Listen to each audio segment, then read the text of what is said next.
Hi, my name is Tim Maldonado, and my presentation is on the definitional differences of massacre and genocide.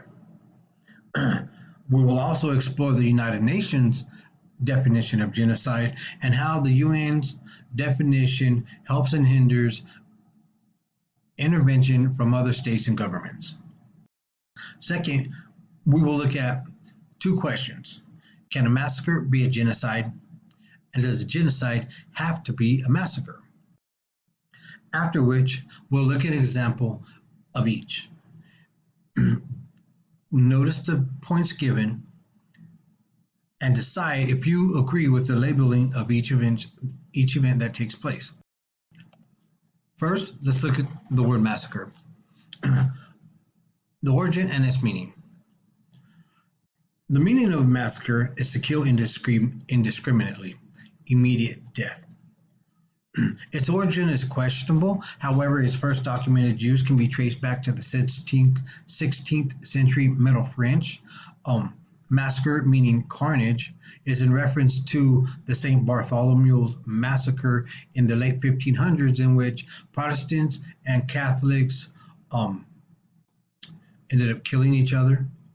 The word massacre is possibly from the Latin words marcellum, meaning butcher shop, or macter, meaning to kill.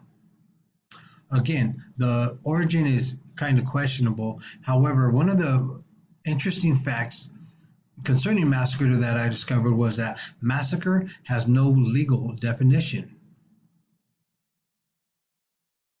The second word we'll be looking at will be genocide. This is a relatively new word and is authored by Ralph Lemkin in 1943. Ralph Lemkin, who was intrigued by mass killings in history, and especially more so of the World War I, the genocide of the Armenians by the Ottoman Empire, and later on in the 40s, the attempted extermination of the Jews by Adolf Hitler and the Nazi regime. Now, Lemkin derived this word genocide from two words. The Greek word genus, meaning tribe, race, or group, and the Latin word cater, meaning to kill. Lemkin's definition was the destruction of a nation or an ethnic group, not necessarily its total extermination, meaning you can kill a portion of a group in an attempt to wipe the whole group out eventually. That doesn't mean you have to kill the whole group. A further meaning is a method of weakening rather than murdering all members of a people. This could be through either like the mental anguish, or it can be a breeding out of a specific ethnic group or race. Because of Ralph Lemkin's role in creating the word genocide and bringing it to the international attention,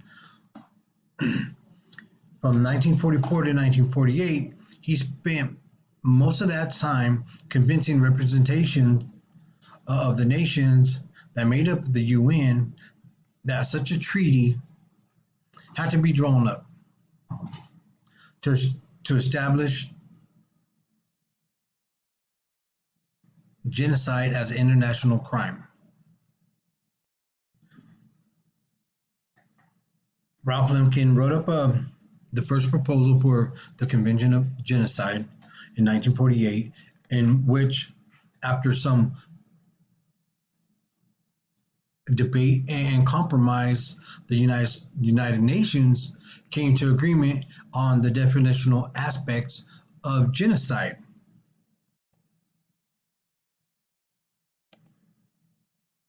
In 1948, the UN approves the Convention on the Prevention and Punishment of the Crime of Genocide.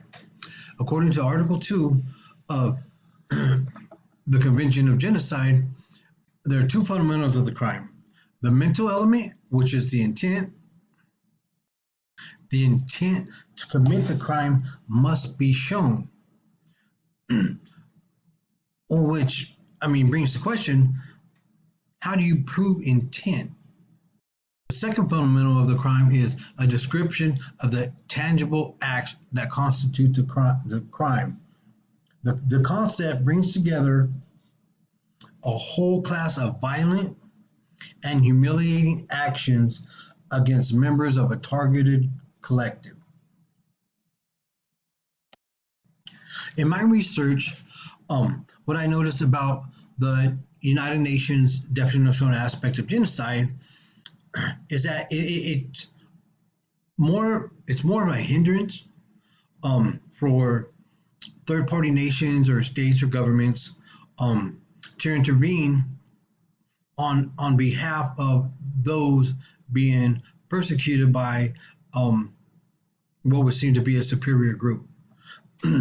One of the hindrances is the definition is restricted to only to four categories: national, ethnical, racial, and religious.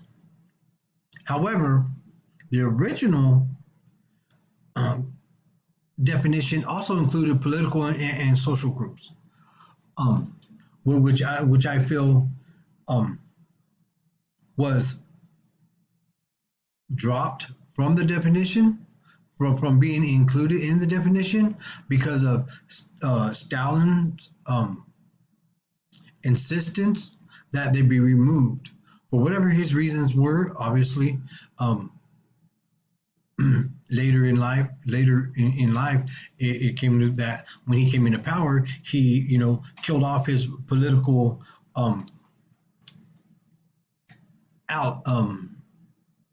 his political opponents. So that maybe that was the reason why he was so insistent upon that act being removed from the genocide definition.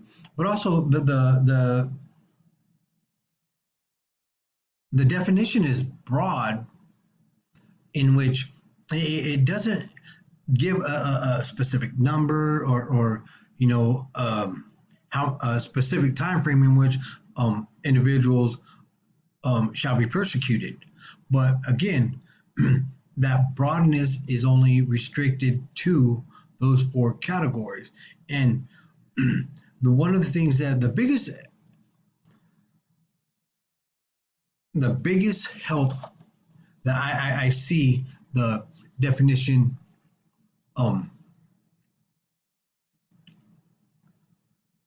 is that only after the fact will it hold the persecutors accountable. I know now the definitional it also includes preservation of cultural heritage.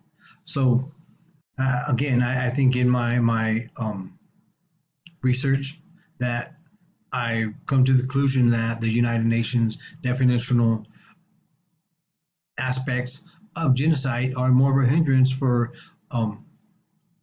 third-party states to become involved, because it takes into consideration the sovereignty of each nation state.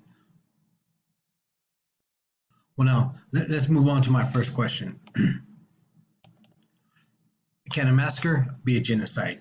Yes, a massacre can be a genocide if the immediate deaths or killings of the individuals are based on national, ethnical, or religious persecution. Again, for example, the Holocaust or the Armenian genocide. In both instances, the persecution was apparent because of the national and religious persecution.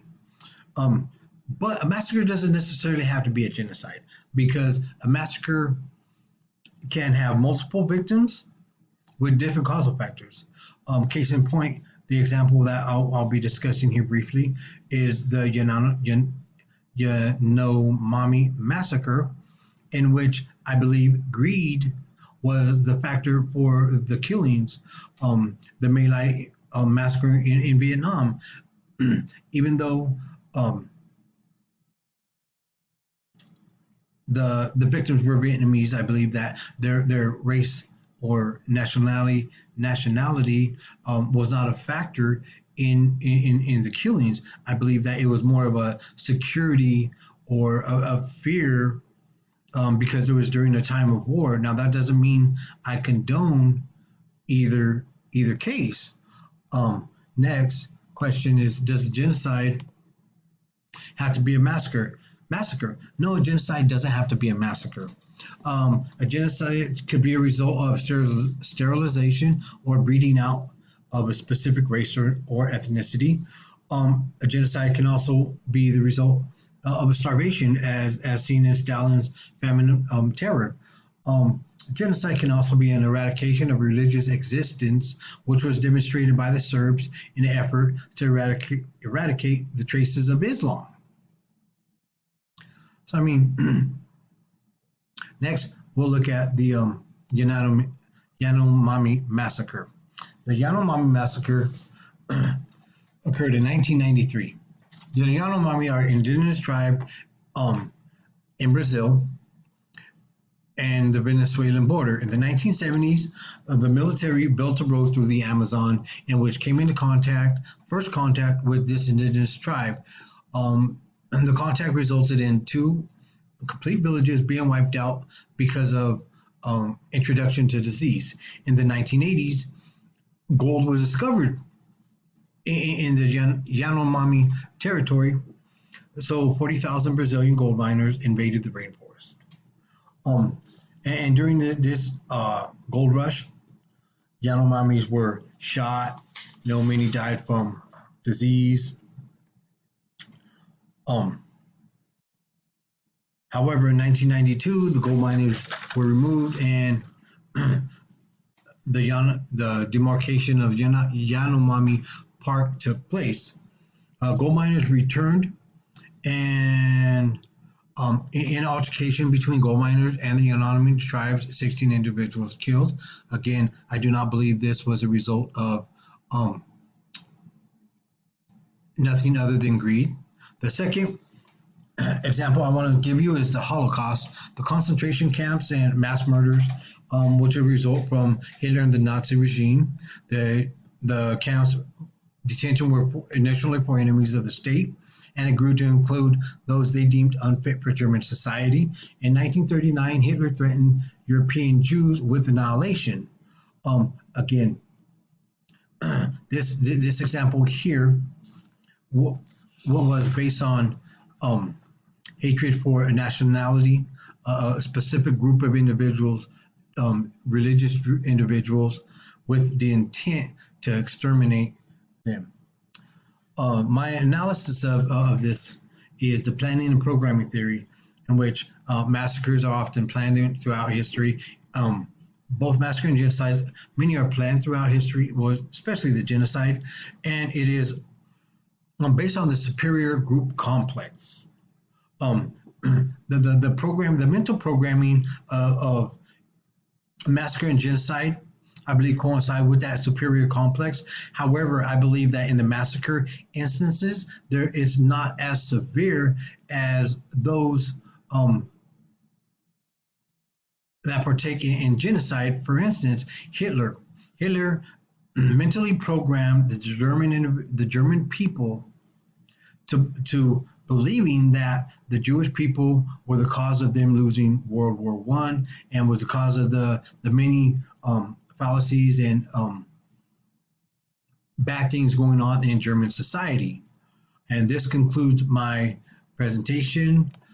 Here is my resources. There will be some added during my paper. I hope you enjoyed. Thank you.